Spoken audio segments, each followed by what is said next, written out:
Assalamualaikum warahmatullahi wabarakatuh. Selamat pagi, Ibu. Waalaikumsalam warahmatullahi wabarakatuh. Selamat pagi.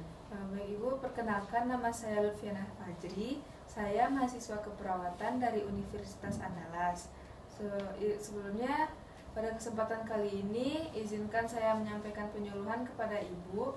Kurang lebih waktu yang akan kita gunakan untuk penyuluhan ini yaitu 15 menit. Apa Ibu bersedia? Bersedia.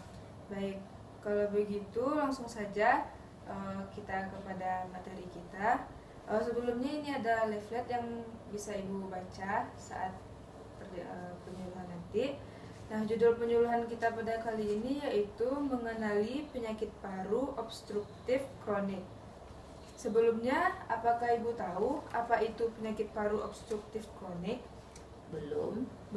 Nah, penyakit paru obstruktif kronik atau yang sering kita singkat dengan PPOK yaitu penyakit yang terjadi di paru-paru yang ditandai dengan hambatan aliran udara di saluran nafas yang tidak sepenuhnya reversibel atau kembali.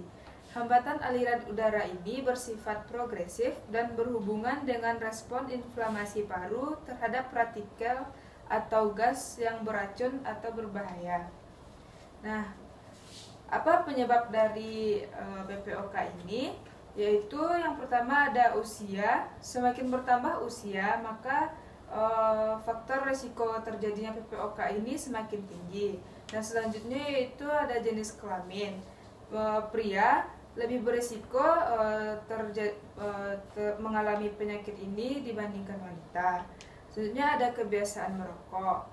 Selanjutnya berkurangnya fungsi paru-paru bahkan pada saat gejala penyakit tidak dirasakan.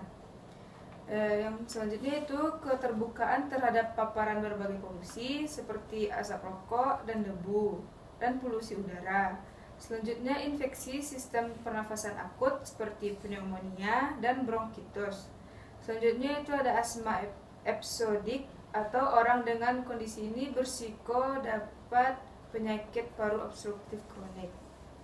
Nah, selanjutnya yaitu bagaimana tanda dan gejalanya.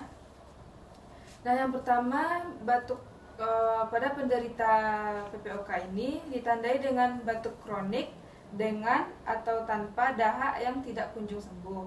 Nah, selanjutnya yaitu sering tersengal-sengal bahkan saat hanya melakukan aktivitas fisik yang ringan seperti memasak dan lain-lainnya. Dan selanjutnya ditandai dengan mengi atau sesak nafas yang disertai bunyi. Selanjutnya yaitu lemas dan kehilangan kemampuan produktivitas, rasa berat di dada, dan penurunan berat badan. Nah, bagaimana pencegahan dari PPOK ini? Yaitu dengan menghindari merokok dan asap rokok, hindari lingkungan yang berpolusi, menggunakan penutup hidung atau masker di tempat yang berpolusi, dan mengkonsumsi obat secara teratur. Nah, bagaimana penanganan dari PPOK ini? Yaitu yang pertama itu meniadakan faktor etiologi atau presipitasi, yaitu seperti menghentikan merokok dan menghindari polusi udara.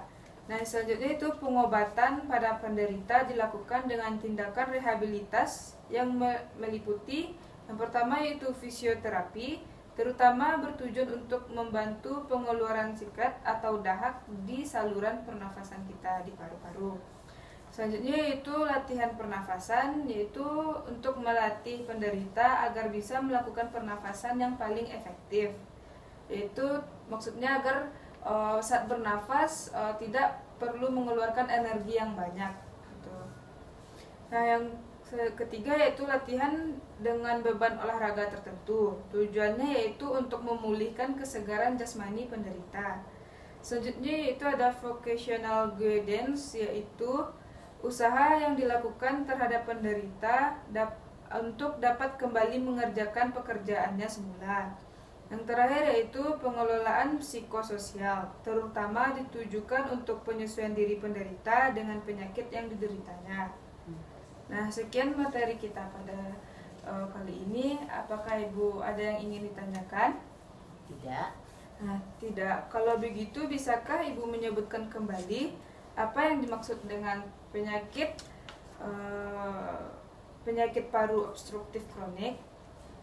adalah penyakit yang terjadi di paru-paru yang ditandai dengan hambatan aliran udara di saluran nafas. Baik, benar ya Ibu. Kalau itu bisa Ibu mengulang kembali apa yang menjadi penyebab dari PPOK ini? Yang pertama usia, Hmm, ada jenis kelamin, yaitu kebiasaan merokok, berkurangnya fungsi paru-paru, selanjutnya polusi udara, infeksi sistem pernafasan akut, dan asma episodik. baik Ibu, benar ya Ibu. Selanjutnya bisa Ibu mengulang kembali bagaimana tanda dan gejala dari orang terkena PPOK ini? Ada sering tersengal-sengal bahkan saat melakukan aktivitas fisik yang ringan. 2. Mengi atau sesak nafas yang disertai bunyi, yaitu lemas dan kehilangan kemampuan atau produktivitas. Benar ya Ibu. Nah, selanjutnya apa Ibu bisa mengulang kembali bagaimana penanganan dari orang yang terkena PPOK ini? Harus menghentikan merokok, menghindari polusi udara. Setelah itu latihan pernapasan untuk melatih agar bisa melakukan pernapasan yang paling efektif. Latihan dengan beban olahraga tertentu untuk memulihkan kesegaran jasmani.